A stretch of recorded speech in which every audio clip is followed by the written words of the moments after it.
거룩하신 하나님 아버지, 이 귀한 주일 예배에 저희를 불러주셔서 하나님을 예배하게 하시니 감사와 영광을 올려드립니다. 하나님의 말씀을 마음에 새기며 은혜에 목말라 나왔사오니 영과 진리로 예배하게 하시고 하늘의 은혜와 소망으로 충만한 예배가 되게 하여 주시옵소서. 예배를 통해 무엇을 얻으려고 하는 마음이 아닌 저희의 모든 것을 내려놓고 온전히 하나님 한 분께만 드려지는 예배가 되게 하여 주시옵소서. 하나님, 지난 한 주간도 저희를 지켜주시고 보호하시며 이끌어주신 은혜에 큰 감사와 영광을 올려드립니다. 하지만 저희의 부족함으로 인하여 하나님 말씀대로 순종하지 못한 저희의 죄를 용서하여 주시옵소서. 나의 삶의 주인 되신 하나님을 의지하지 못하고 내가 주인인 삶을 살며 나를 의지하고 세상의 것을 의지하는 삶을 살았습니다. 하나님, 이 시간 저희의 죄를 회개하오니 예수님의 거룩한 보혈로 저희를 용서하여 주시옵소서. 하나님 아버지, 주님의 뜻으로 세워진 한인 필그림 교회와 함께하여 주시옵소서. 비록 지금은 저희가 함께 모여 예배하지 못하지만 저희의 마음들이 모이게 하시고 모든 필그림 교회 성도들이 한마음 한뜻으로 함께 모여 하나님께 예배드리는 그날을 기대하며 기도하게 하여 주시옵소서. 하나님 아버지, 육신의 연약함으로 고통 가운데 있는 지체들에게 회복의 영을 내려주시어 치유하여 주시옵소서. 그리고 하나님, 저희 중에 마음의 연약함으로 인하여 상처받은 지체들이 있습니다. 저들을 긍휼히 여기사 예수님께서 친히 그 상처받은 마음을 만져주시옵시고 치유하여 주시옵소서. 하나님을 예배하기 위해 모인 저희입니다. 하나님보다 사람을 먼저 보지 않게 하여 주시옵시고 우리의 부족한 입술로 서로에게 오해와 상처를 주지 않도록 항상 저희 가운데 사랑의 말이 넘쳐나는 사랑으로 연합된 공동체가 되게 하여 주시옵소서. 하나님의 말씀을 증거하시는 김성일 목사님과 함께 하시어 영육간의 강건함을 허락하여 주시옵시고 성령 충만함을 주시옵시고 말씀의 권능을 주시어 힘있고 살아있는 말씀이 저희의 메마른 마음에 들어와 활력의 생기를 넣어 주시옵소서. 이 예배의 시종을 하나님 아버지께 의탁드리옵니다. 감사하며 예수님의 이름으로 기도합니다. 아멘.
할렐루야. 우리 사랑하는 필그림 성도 여러분, 지난 일주일 동안도 주님의 은혜 가운데 평안하셨습니까?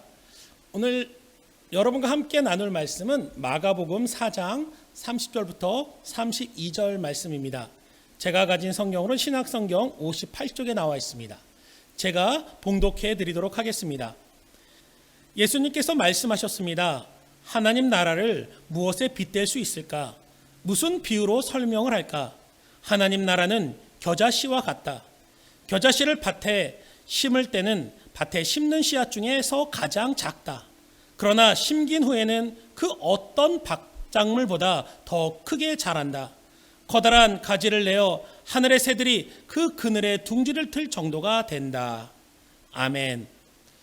여러분, 저는 오늘의 본문의 말씀을 가지고 겨자씨 안에는 무엇이 있을까라는 제목으로 여러분과 함께 오늘 본문의 말씀을 통해서 하나님이 우리 교회와 성도에게 주시는 메시지를 함께 나누고자 합니다. 여러분, 오늘 우리가 말씀을 살피기 전에 제가 퀴즈를 하나 먼저 여러분께 내드리면서 말씀을 시작할까 합니다. 여러분, 제 손에 이렇게 두 개의 달걀이 있습니다. 보이십니까, 여러분? 문제는 뭐냐면 이 두 개의 달걀 중에 어느 달걀이 더 비싼 달걀일까요? 여러분, 만약에 맞추시면 저한테 개인적으로 연락하시기 바랍니다. 그럼 제가 교회가 오픈하는 그날 여러분에게 개인적으로 소정의 선물을 드리도록 하겠습니다. 꼭 연락을 하셔야 됩니다. 예, 맞습니다, 여러분. 뭘까요? 네, 바로 이 계란이 이 계란보다, 오른쪽의 계란이 왼쪽의 계란보다 약 4배 정도 비싼 계란입니다. 여러분, 왜 그럴까요? 여러분, 겉모양도 똑같고 생김새도 똑같은데 이 계란이 이 계란보다 4배가 더 비싸요. 그 이유는 뭐냐면 이 계란은 우리가 일반적으로 사 먹는 바로 생명이 없는 무정란 계란입니다. 그런데 이 오른손에 있는 이 계란은요, 지금이라도 암탉이 품으면 병아리가 태어나는 바로 생명이 있는 유정란이기 때문입니다. 오늘 본문이 속해 있는 마가복음 4장은요, 예수님께서 제자들에게 하나님 나라, 즉 천국은 어떤 곳인가를 비유를 통해서 설명해 주시는 말씀입니다. 그런데 오늘 본문은요, 그 비유주 중에 3번째 비유로서 하나님 나라는 겨자씨와 같다라는 말씀을 하고 계십니다. 그런데 여러분, 오늘 본문에서 말씀하고 있지만 이 겨자씨는 가장 작고 보잘것없는 씨앗이라는 것입니다. 오늘 제가 좀 여러분께 보여드릴 걸로 좀 갖고 왔는데, 여러분 제 손에 들고 있는 이 봉투가 보이십니까? 예, 이게 바로 이스라엘의 겨자씨입니다. 이 굉장히 작게 보이시죠? 그런데 이 작은 봉투 안에도요, 무려 수백 개의 이 겨자씨가 담겨져 있습니다. 제가 한 번은 이 봉투를 열어서 이 겨자씨를 세는데 한 200개 정도 세는데 너무 눈이 아픈 거예요. 그래서 세는 것을 포기했습니다. 그 정도로 작은 씨앗이 이 안에 있습니다. 그런데 더구나 예수님께서 작은 겨자씨 할 때 이 작다라는 단어의 의미는 뭐냐면요, 바로 작은 것 중에서도 가장 작다라는 의미의 단어입니다. 다시 말해서 겨자씨 중에서도 가장 작은 겨자씨라고 말씀하시면서 이 가장 작은 겨자씨와 천국이 같다라고 말씀을 하고 있다라는 겁니다. 여러분, 천국 하면 어떤 생각이 떠오르십니까?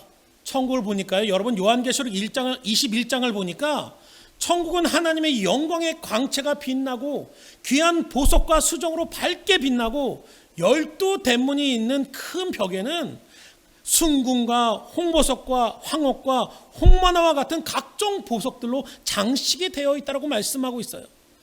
한마디로 세상의 그 무엇과도 비교할 수 없이 천국은 크고 화려하고 웅장하며 거룩하다라고 말씀하고 있다는 겁니다.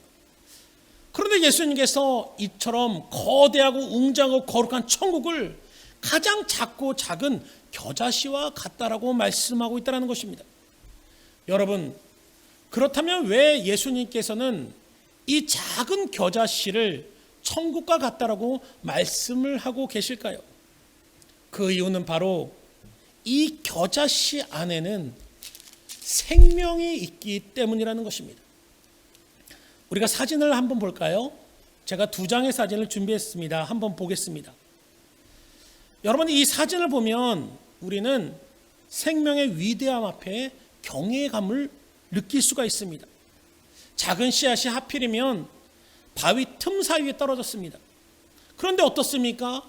그 안에 생명이 있으니까 그 바위조차도 뚫고 그 씨앗이 자라서 나무로 성장한 모습을 볼 수가 있다는 것입니다. 바로 예수님께서 이것을 말씀하고 있는 것입니다. 이런 생명이 있는 자가 천국에 들어가고 천국을 소유할 수 있다라고 말씀하고 있다는 것입니다. 그렇다면 여러분, 하나님의 백성, 하나님의 자녀인 우리에게 생명은 무엇이겠습니까? 우리가 이 믿음의 백성에게 있어서 생명은 무엇이겠습니까? 그것은 바로 예수 그리스도입니다. 요한일서 5장 12절에 보면 이렇게 말씀하고 있습니다. 아들이 있는 자에게는 생명이 있고 하나님의 아들이 없는 자에게는 생명이 없느니라. 바로 예수 그리스도가 우리의 생명이 되신다라고 말씀하고 있다는 것입니다. 그러므로 예수 그리스도가 우리 안에 살아계시고 그리스도의 말씀이 우리 안에 살아만 있다면 우리의 삶도 환경과 상황이 아니라 그리스도의 생명으로 놀라운 은혜와 축복의 삶을 살아가며 누릴 수 있다라고 말씀하고 있다는 것입니다. 그렇다면 생명이 있는 사람, 예수 그리스도가 삶의 생명이 되어서 살아가는 성도는 어떤 사람이겠습니까? 첫 번째로 생명이 있다는 것은 운동력, 활력이 있는 사람을 말씀하고 있습니다. 히브리서 4장 12절을 보니까 이렇게 말씀합니다. 하나님의 말씀은 살아있고 활력이 있다라고 말씀하고 있어요. 바로 살아있다, 생명이 있다라는 것은 활력, 즉 운동력이 있어야 한다는 것입니다. 바로 예수 그리스도가 내 안에 계시다, 그 생명이 내게 있다는 것은 우리가 어떻게 할 수 있습니까? 그것은 바로 내 안에 운동력이 넘치고 활력이 넘쳐날 때 바로 예수 그리스도가 내 안에 계시고 그 생명이 내 안에 있다는 것을 우리는 알 수 있다는 것입니다. 단지 입술로만 고백하고 그렇게 살고 싶다라고 생각하는 것이 아니라 삶으로 생명력이 드러나야 된다는 거예요. 그래서 마가복음 7장 21절에 보니까 예수님께서 나더러 주여 주여 하는 자마다 천국에 들어갈 것이 아니요 다만 하늘에 계신 내 아버지의 뜻대로 행하는 자라야 들어갈 수 있다. 행하는 자라야, 운동력이 있는 사람이, 활력이 있는 사람이 그 생명을 소유할 수 있다고 말씀하고 있다는 것입니다. 바로 우리 안에 이런 생명력이 있어야 된다고 성령은 말씀하고 있다는 것입니다. 그렇다면 생명력, 운동력은 무엇입니까? 그것은 나를 살아가게 하는 힘을 의미합니다. 내 삶의 이유, 내가 살아가는 힘을 말하고 있는 것입니다. 그래서 본문에서 이 활력이란 단어에서 영어의 에너지란 단어가 나온 것입니다. 얼마 전 평소 좀 알고 지내던 한 사업하시는 분이 계셨는데 그분을 만났는데 그분이 요즘 너무 힘들다는 거예요. 그래서 왜 힘드냐고 여쭤봤더니 뭐 사업이 안 돼서 힘든 게 아닙니다. 코로나19으로 인해서 힘든 게 아니었어요. 그래서 왜 힘드냐 물어봤더니 그분이, 왜냐하면 그분은 하루를 시작할 때 아침 일찍 일어나서 골프장에 가신대요. 그런 나인홀을 한 바퀴 쫙 돌고 땀을 좀 흘린 후에 그리고 하루를 시작해야 힘을 얻는데, 이제 코로나19로 인해서 골프장에 갈 수가 없으니까 너무 힘들고 삶의 낙이 없어졌다라는 거예요. 왜 그렇습니까, 여러분? 골프가 그분에게는 생명이기 때문입니다. 활력이기 때문입니다. 얼마 전에 해외 토픽 기사를 읽는데 이런 기사가 있어요. 한 여성 스카이다이버가 그 스카이다이버를 하는데, 다이빙을 하는데 비행기에서 뛰어내렸는데 안타깝게도 낙하산이 잘못 퍼져갖고요, 떨어질 때 그 어느 주택의 지붕으로 떨어져서 이렇게 굴렀는데, 그래서 큰 사고를 당했습니다. 근데 천만 다행인 것은 그분이 팔이 부러지고 다리가 부러지고 갈비뼈가 부러졌는데 천만 다행히 목숨은 건졌다는 거예요. 그런데 여러분, 더 놀라운 것이 뭔지 아십니까? 그분이 깁스를 풀고 첫 번째로 했던 게 무엇일까요? 다시 비행기를 타고 뛰어내리는 걸 하러 다시 비행기를 탔다라는 겁니다. 왜 그렇습니까, 여러분? 그것이 그분에게는 생명이기 때문이라는 것이에요. 마찬가지입니다, 여러분. 우리 안에 그리스도의 생명력이 있다면 우리는 그것을 하지 않고는 살아갈 수 없는 것입니다. 말씀을 떠나서, 기도를 떠나서, 그리고 무엇보다도 그리스도의 사랑의 실천을 떠나서 살아갈 수 없어야 된다는 겁니다. 쉘든 고든이라는 분이 기도에 대해서 글을 쓰신 책이 있는데, 그 글에서 그분은 이런 얘기를 하고 있습니다. 그리스도의 생명이 있는 사람은 기도하는 사람이다. 그런데 내가 말하는 이 말은 기도에 대해서 말만 하는 사람을 두고 하는 말이 아니다. 자신들은 기도의 능력을 믿는다라고 말만 하는 사람을 두고 하는 이 말도 아니다. 내가 말하고자 하는 그리스도의 생명이 있는 사람은 시간을 내서 행동으로, 몸으로 기도하는 사람들이다. 말로만 좋다 좋다 하는 사람이 아니라 직접 시간을 내서 하나님 앞에 무릎 꿇어 간절히 기도하는 그 사람을 나는 말하는 것이다. 오늘날 바로 이들이 그리스도의 생명을 가지고 영혼을 구원하고 교회를 일깨우고 세상에 그리스도의 나라를 세워나가는 사람들이다. 그렇습니다, 여러분. 우리에게 그리스도의 생명이 있다는 건 무엇입니까? 바로 우리가 그리스도의 생명이 있다면 지금 나의 상황을 낙심하지 말고, 원망하지 말고, 불평하지 말고 기도하라는 것입니다. 그리스도의 생명이 있다면 어떻게 할까 망설이지 말고 하나님 말씀을 묵상하며 하나님의 지혜를 구하라는 것입니다. 그리스도의 생명이 있다면 내 삶이 어려우니 나를 도와달라고만 하지 말고 그리스도의 사랑을 먼저 실천하라는 겁니다. 그리스도의 생명이 있다면 나를 통해 하나님께서 이루고자 하시는, 그리고 우리 교회를 통해서 이루고자 하시는 하나님의 뜻을 내가 먼저 구하고 먼저 실천하고 앞장서 나가라는 것입니다.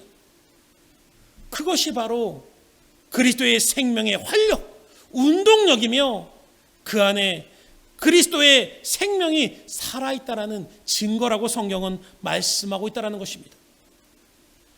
두 번째로, 생명은 자라나야 합니다. 성장해야 한다는 것입니다. 여러분, 우리가 어린아이가 시간이 지나면 어떻게 돼야 합니까?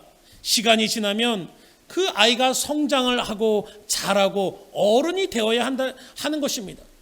왜냐하면 그 안에 생명은 바로 성장하기 때문이라는 것이에요. 교회도 마찬가지입니다, 여러분. 그리스도의 생명이 있는 교회는 성장을 해야 합니다.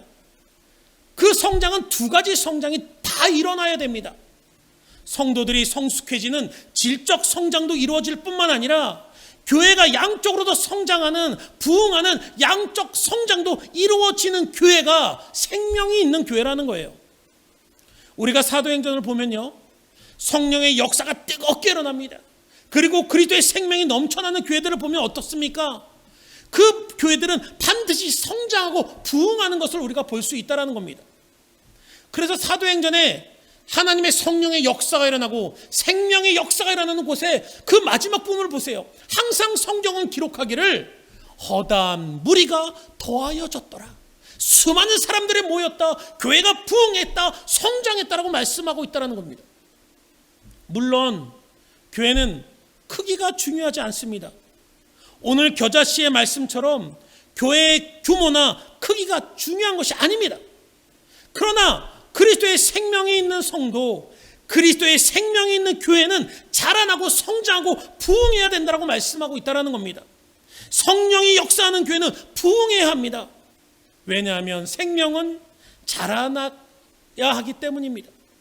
성도의 신앙도 여러분 마찬가지로 생명이 있는 믿음은 자라나야 합니다. 시간이 지나고 믿음이 더하여질수록 그 믿음의 모습 또한 자라고 성숙해져야 한다는 것입니다. 그러나 그것은 교회에서 직분을 맡고 봉사를 한다고 성숙해지는 것이 아니라 날마다 말씀과 기도 안에서 예수님과 깊은 교제를 나누고 또 그 은혜를 삶으로 표현하며 실천하면서 날마다 하나님의 임재 가운데 살아가는 그 삶 가운데 이루어질 수 있다는 겁니다. 그래서 저는 오늘 본문 말씀을 묵상하면서요, 두 가지 이해가 되지 않는 부분이 있었습니다. 그것은 뭐냐면 첫 번째는 겨자씨 비유를 말씀하시면서 겨자씨가 자라서 새들이 깃드는 큰 나무가 된다는 이 말씀이 저는 잘 이해가 되지 않았습니다. 왜냐하면 우리가 보면요, 오늘 이 본문의 말씀이 속해 있는 이 4장의 말씀 보면 예수님께서 천국 비유를 하시면서 가장 먼저 하신 말씀이 씨 뿌리는 비유였어요. 우리가 잘 알고 있는. 어떻습니까 여러분? 씨 뿌리는 비유를 보면 그 씨가 옥토에 떨어져서 어떻습니까? 그 열매가 30배, 60배, 100배의 결실을 맺는다라는 축복과 번성의 말씀을 우리는 기억하고 있기 때문입니다. 그리고 여러분 겨자씨 하면 우리가 또 알고 있는 말씀 중에 이 겨자씨만한 믿음만 가지고 있으면 산을 들어 바다에 던질 수 있다라고 말씀이에요. 바로 능력의 말씀입니다. 그런데 오늘 본문의 말씀은, 이 겨자씨의 말씀은 새들이 와서 쉬고 편안을 누리는 나무가 된다라는 말씀이라는 거예요. 축복과 번성과 능력의 말씀이 아닙니다. 그렇다면 이 말씀의 의미는 무엇이겠습니까? 그것은 바로 세상을 향한 하나님 백성이 이 세상을 향한 섬김과 나눔과 사랑에 대해서 말씀하고 있다는 것입니다. 여러분, 왜 우리는 하나님께 축복을 받아야 합니까? 왜 우리는 건강의 축복도 받고 물질의 축복도 받고 하나님이 주신 놀라운 은혜 가운데 살아야 됩니까? 왜 우리는 날마다 우리의 기도가 응답되기를 원합니까? 하나님의 임재 가운데 살기를 원합니까? 그것은 바로 나무가 되기 위함임을 여러분 기억하시기 바랍니다. 새들이 와서 쉴 수 있는 나무가 되라는 것입니다. 세상에 필요한 하나님의 백성이 되라는 거예요. 세상이 필요한 하나님의 교회가 되라고 말씀하고 있다는 것입니다.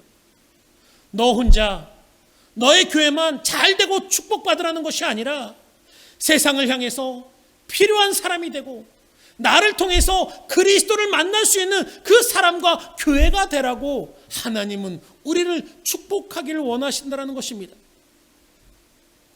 그래서 오늘 본문 말씀에 보면 공중의 새들이 그 그늘에 깃들인다라고 말씀하고 있는데, 여기서 깃든다는 뜻을 보니까 이 뜻은 집을 짓다, 안식처를 마련한다, 쉼을 얻는다, 평안을 누리다라는 의미를 갖고 있습니다.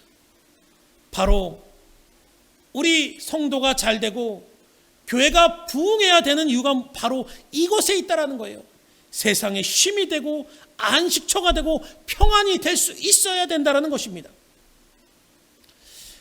예전에 한국에 있을 때 후원하는 교회가 있어서 선교지를 방문한 적이 있었습니다. 그래서 그 선교지를 방문했는데 우연히 그 현지인 목사님, 그러니까 한국에서 파송된 선교사님이 아니라 그 현지인 목사님하고 만나서 이야기를 나눈 적이 있습니다. 근데 그 목사님께서 한탄을 하시는 거예요, 저 앞에서. 그래서 왜 그러시냐라고 물었더니 한국에서 오는 많은 선교사님들이 선교를 오면 가장 큰 목표를 삼는 것이 교회 건물을 짓는 거라는 거예요. 그래서 반듯한 교회 건물을 짓고 그것에 좋은 시설들을 드리는 것이 이것이 목표라는 겁니다.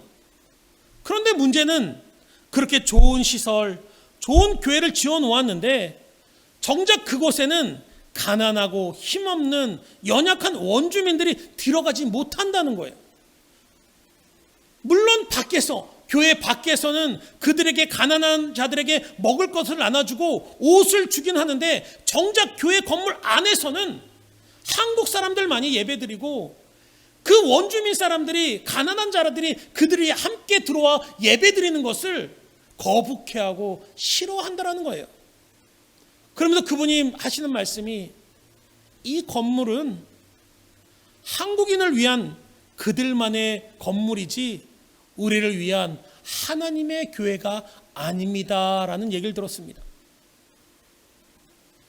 여러분, 저는 우리 필그림 교회가 부흥되기를 소망하면서 기도하고 있습니다. 우리 필그림 교회 성도 여러분이 물질의 축복, 건강의 축복, 영혼의 축복을 받아서 우리 교회가 물질적으로 풍요로워지고 또 교회를 봉사하고 섬기는 분들이 차고 넘치기를 기도하고 있습니다.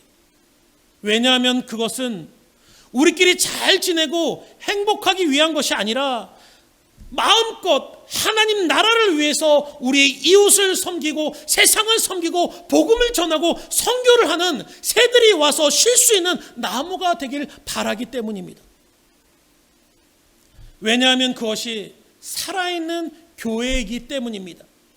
결코 우리끼리 행복하고 우리끼리 즐거운 교회는 그리스도의 생명이 살아있는 교회가 아니기 때문입니다. 하나님께서 이 땅에, 이 아람브라 지역에, 이 LA 카운티 지역에 우리 한인 필그림 교회를 세우신 이유는 그냥 너희들끼리 잘 먹고 잘 살고 행복해라가 아니라 이 지역에 필요한 교회가 되라, 이 사회에 필요한 하나님의 빛과 소금의 역할을 감당하는 교회가 되라는 것입니다. 그러므로 바라기는 우리 한인 필그림 교회가 그런 하나님의 생명이 있는 교회가 되기를 주님의 이름으로 축원드립니다. 두 번째로 오늘 본문에서 제가 묵상했던 것은 무엇이냐면, 이상했던 것은 무엇이냐면, 내가 하나님이라면 처음부터 큰 나무를 선택해서, 좋은 나무를 선택해서 그 나무를 통해서 일을 행하셨다면 좀 더 빠르고 쉽게 했을 텐데 왜 하필 이 작은 겨자씨부터 시작하셨을까?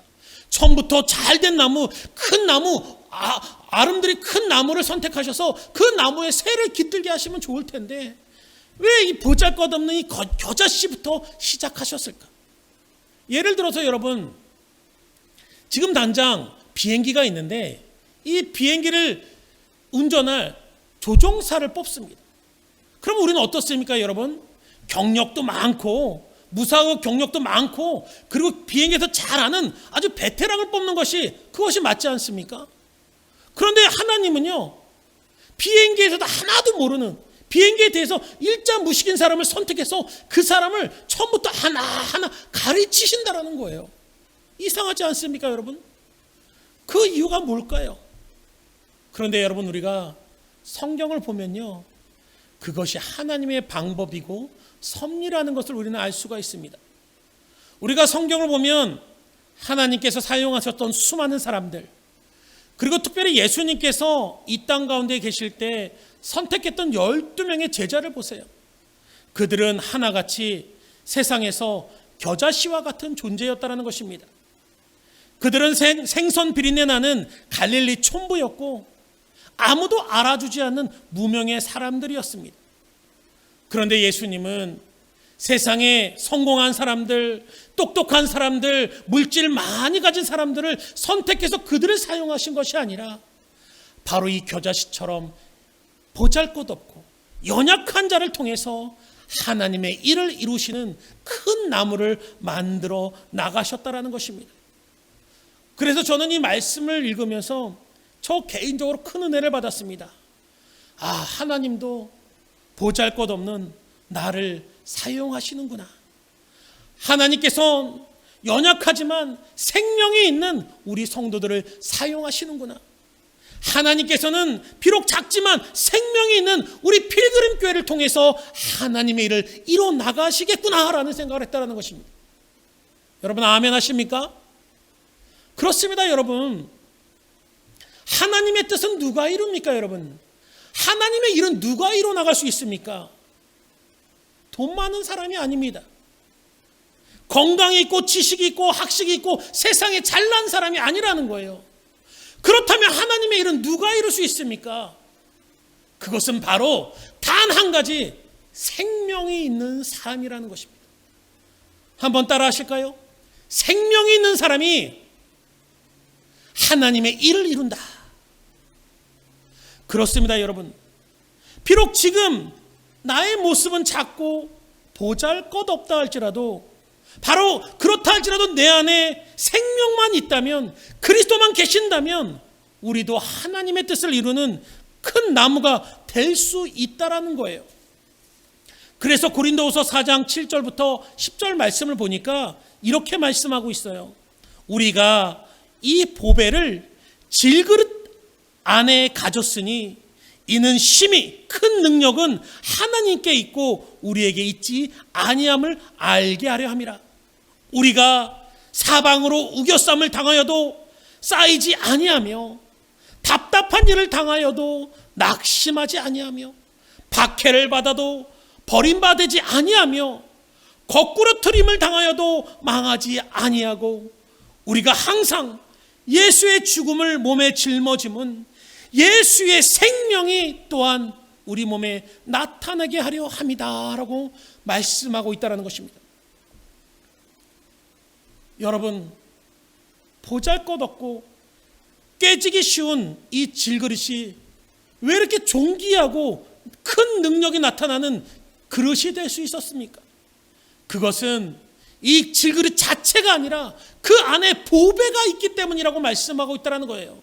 예수 그리스도가 있기 때문이라고 말씀하고 있다는 것입니다. 바로 예수 그리스도가 그 안에 있기 때문에 그 질그릇 같은 삶이 그 무엇과도 비교할 수 없는 능력의 삶, 존귀한 삶을 살아갈 수 있었다라는 것입니다. 성경은 우리에게 이것을 말씀하고 있다는 거예요. 그래서 비록 우리가 이 질그릇 같은 보잘것없는 모습이라 할지라도, 세상 사람 볼 때는 연약하고 나약한 존재라 할지라도, 중요한 것은 아무리 사방에 우겨쌈을 당하고 원수의 공격을 당하고 박해를 받고 거꾸리됨을 당하여도 우리는 답답하지 않고 낙심하지 않고 망하지 않는다라고 말씀하고 있습니다. 왜 그렇습니까, 여러분? 그 이유는 단 하나입니다. 우리가 잘나서가 아닙니다. 내가 가진 것이 많아서가 아니에요. 그것은 바로 내 안에, 질그릇 같은 내 안에 예수 그리스도, 그 생명이 있기 때문이라는 것입니다. 그래서 오늘 본문의 말씀의 핵심은 그겁니다. 크고 작음의 문제가 아니에요. 오늘 본문에서 이 겨자씨의 말씀은 내 안에, 너 안에, 내 안에 생명이 있느냐, 생명이 없느냐, 그 말씀이라는 것입니다. 그러므로 우리가 앞에서 사진을 통해서 봤듯이 우리의 삶에 커다란 바위, 도저히 나는 뚫고 나갈 수 없는 그런 바위가 내 삶을 억누르고 있다 할지라도, 어떤 문제가 이 바위처럼 나를 짓누르고 있다 할지라도 내가 낙심하지 않고 거꾸림틀 당하지 않고 내가 포기하지 않을 수 있는 것은, 그것은 바로 내 안에 생명이신 예수가 계시기 때문에 우리는 그 바위를 반드시 뚫고 나와서 그 바위를 쪼개고 자라나고 성장해서 큰 나무를 이룰 수 있다는 것입니다. 그러므로 사랑하는 성도 여러분, 기억하시기 바랍니다. 지금 내 안에 예수 그리스도의 생명이 있다면 그 생명이 나를 통해서 역사하십니다. 나의 상황과 환경이 아니라, 그 문제가 아니라 바로 생명이, 그리스도의 생명이 나를 이끌어 가신다는 것을 여러분 기억하시길 바랍니다. 그래서 우리는 이 생명을 위해서 기도해야 됩니다. 이 생명을 놓치지 않기 위해서 기도하며 살아갈 수 있어야 된다는 것입니다. 아프리카의 선교의 아버지라고 불리는 로버트 리빙스턴이라는 선교사님이 계십니다. 근데 그분은 아프리카 선교를 가셔갖고 그 원주민 마을에 직접 들어가셔서 그들하고 똑같이 생활을 하시면서 그들과 함께 생활하며 복음을 증거하시는 분이었어요. 그런데 그분에게는 희귀한 혈액병이 있었는데 그 병 때문에 날마다 아침마다 그 신선한 염소젖을 마셔야 했다라는 거예요. 그런데 어느 날 그 부족의 왕이 이 리빙스턴 선교사님 집을 방문을 했습니다. 그래서 방문을 하면서 얘기를 나누다가 이 왕이 보니까 염소가 딱 묶여 있는데 그 염소가 너무 기름지고 너무 마음에 든 거예요. 그래서 마음에 들어 하는데 그 부족의 법에는 이런 법이 있습니다. 그 왕이 마음에 들어 하는 것은 왕에게 바쳐야 된다. 그것은 왕의 소유가 된다라는 법이 있었습니다. 그래서 리빙스턴 선교사님도 그 염소를 그 왕에게 바쳐야만 했습니다. 그렇지 않고 이 염소를 바치지 않으면 이 부족을 떠나야만 됐어요. 그래서 리빙스턴 선교사님이 밤새 하나님 앞에 기도합니다. 하나님 어떻게 하면 좋을까요? 이 염소를 왕에게 바쳐야 되는데 내가 이 부족에 남아서 복음을 전하기 위해서는 이 염소를 바쳐야 하고 그렇지 않고 내 목숨을 건지기 위해서는 이 양을 가지고 이 마을을 떠나야 되는데 어떻게 하면 좋습니까? 라고 기도를 합니다. 그리고 아침이 밝아오자 이 리빙스턴 선교사님은 그 염소를 끌고 왕에게 가서 이 염소를 바치게 됩니다. 그런데 여러분, 그 왕이요, 그 염소를 딱 받고 보니까 너무 기분이 좋은 거예요. 자기 부족도 아니고 이 서양인이 와가지고 자기의 말에 복종하는 의미로 염소를 바치니까 너무 기분이 좋았던 겁니다. 그래서 그 염소를 받고 나서 자신의 손에 있던 지팡이를 선물로 리빙스턴 선교사님한테 선물로 줬습니다. 그러니까 리빙스턴 선교사님은 이 나무 지팡이를 닫았는데 보니까 너무 보잘것없고 초라한데 염소를 드리고 이 지팡이를 받고 오면서 너무나 슬프고 가슴이 아픈 거예요. 그러면서 지팡이를 질질 끌고 집까지 왔습니다. 그래서 보니까 자신을 돕던 원주민이 있었는데 그분에게 얘기하는 거예요. 이제 어떻게 하면 좋습니까?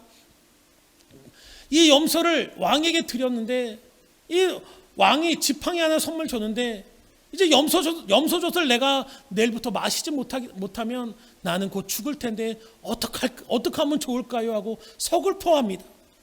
그러자 이 원주민이요 깜짝 놀라면서 이렇게 얘기합니다. 아니 선교사님, 지금 선교사님 왕이 선교사님께 선물로 준 게 뭔지 모르십니까? 그것은 바로 왕의 홀입니다. 왕의 지팡이입니다.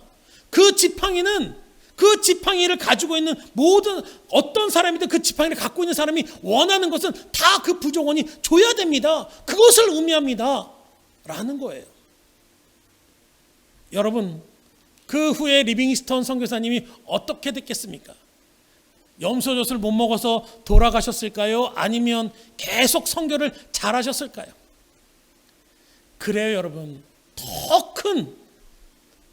더 좋은 염소를 얻어서 건강하게 복음을 증거하셨습니다.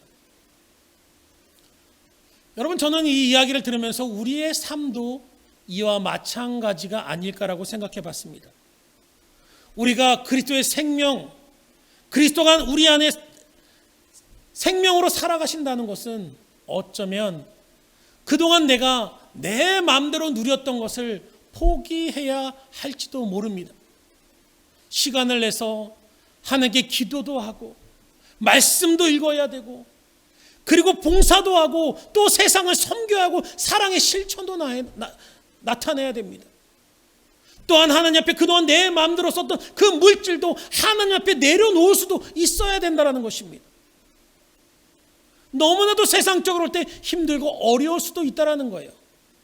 그러나 여러분, 중요한 것은 이 리빙스턴 선교사님이 염소 대신 왕의 홀, 그 지팡이를 얻었던 것처럼 우리 또한 우리가 하나님 앞에 그런 믿음의 결단으로 나간다면, 그리스도의 생명이 우리 안에 있게 된다면 우리는 그때부터 그리스도라는 하나님의 생명을, 강력한 능력을 얻게 된다는 사실을 여러분 기억하시기 바랍니다. 그러므로 우리가 이 세상 가운데 더구나 코로나19로 인해서 힘든 시기를 살아가면서 중요한 것은 바로 우리 안에 예수의 생명이 있기를 소망하며 살아갈 수 있어야 된다는 것입니다. 그러므로 바라기는 이제 우리가 그리스도의 생명이 살아서 역사하시는 바로 저와 여러분, 그리고 우리 필그림 교회가 이제는 단지 눈에 보이는 상황과 형편과 그 문제가 아니라 하나님이 내게 주시는 꿈, 하나님이 주시는 우리 교회를 향한 하나님의 뜻을 바라보면서 큰 나무가 되기를 꿈꾸면서 그 꿈을 이뤄나가는, 하나님의 뜻을 이뤄나가는 우리 필그림 교회와 또한 저와 여러분이 되기를 주님의 이름으로 축원드립니다. 여러분, 이 시간 우리 찬양하며 기도하면서 하나님께 나가고자 합니다. 여러분, 우리가 이 세상을 살아갈 때 많은 문제와 어려움과 바위 같은 그 문제가 나를 짓누르고 있을 수가 있습니다. 여러분, 그러나 중요한 것은 내 안에 그리스도가 계시다면, 생명이 있다면 우리는 반드시 이기고 승리할 수 있다는 것입니다. 오늘 아무것도 두려워 말라는 찬양처럼 우리가 하나님 앞에 담대함으로 나가길 원합니다.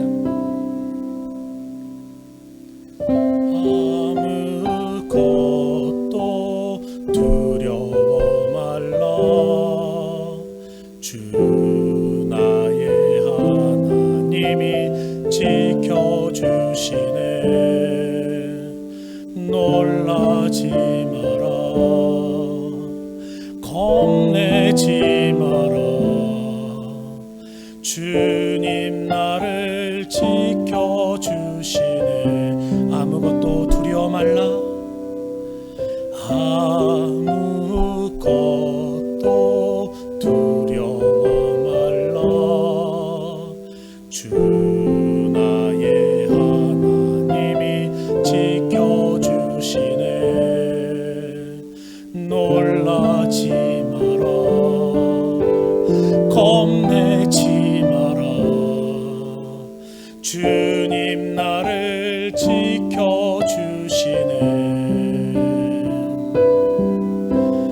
내 마음이 힘에 겨워 지칠지라도 주님 나를 지켜주시네.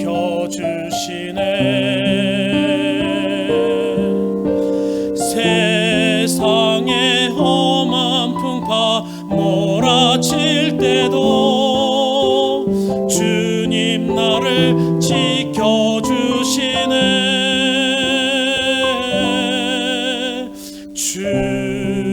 주님은 나의 산성,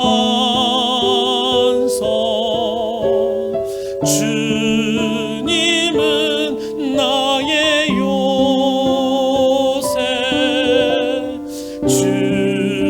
주님은 나의 소망, 나의 힘이 되신 여호와. 내 맘이 힘에 겨워 지칠지라도 주님 나를 지켜주시네. 세상의 험한 풍파 몰아칠 때도 주님 나를 지켜주시네.